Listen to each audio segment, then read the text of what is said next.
The Lakers are a very prominent team in the NBA now. They just won the last NBA Finals with a star-studded roster against the hard-fighting Miami Heat in Game 6. You can argue that the Lakers don't need to adjust their team, as they already have a very good chance that they will win the next NBA Finals as well. However, this team wants to grow bigger, go to the moon and become the next powerhouse team like the Golden State Warriors.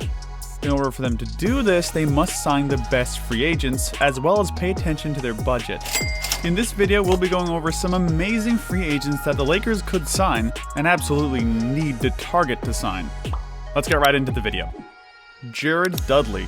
One person likely going along with them is forward Jared Dudley, who is a free agent and would need to play a restricted job and a base agreement to return.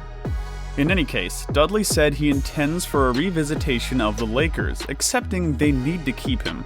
What's more, as per Dudley, the Lakers will be a superior start to finish crew next season.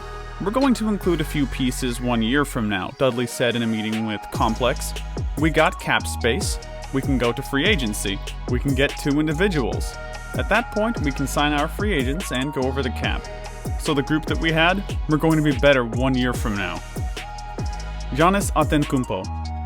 There's not any more significant choice this fall than whether the reigning double-time NBA MVP will decide to sign the 5-year augmentation he'll be offered toward the beginning of free organization by the Milwaukee Bucks.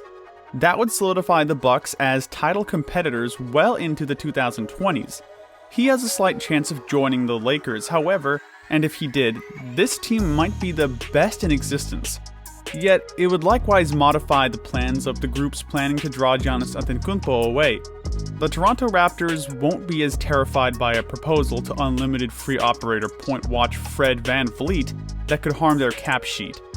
What's more, the Miami Heat and Dallas Mavericks could hope to support their lists now with long-haul cash that would already feel unpalatable. Try not to expect a quick spending binge if Antetokounmpo resigns. The 2021 class will in any case have star power, and the association is cautiously exploring pandemic funds. However, his potential accessibility will keep a few groups in sit-back-and-watch mode until he signs his next agreement. Danilo Gallinari. It may not be a genius-driven summer like the most recent 2 years. However, there is still a great deal that Rob Pelinka can do to improve this group for next season. One possible alternative for Pelinka is long-lasting veteran forward Danilo Gallinari. Gallinari, as of late, said that he likes playing for a playoff contender more than he does the salary he gets, which puts the Lakers on the rundown. While Gallinari was not going to get a gigantic arrangement or anything, his remarks restore that a mid-level exemption could be all that could possibly be needed for his services as a good player. We realize that the Lakers are a title contender, and that makes them a possibility for Gallinari. What is far superior is that Gallinari is an ideal free agent focus for the group.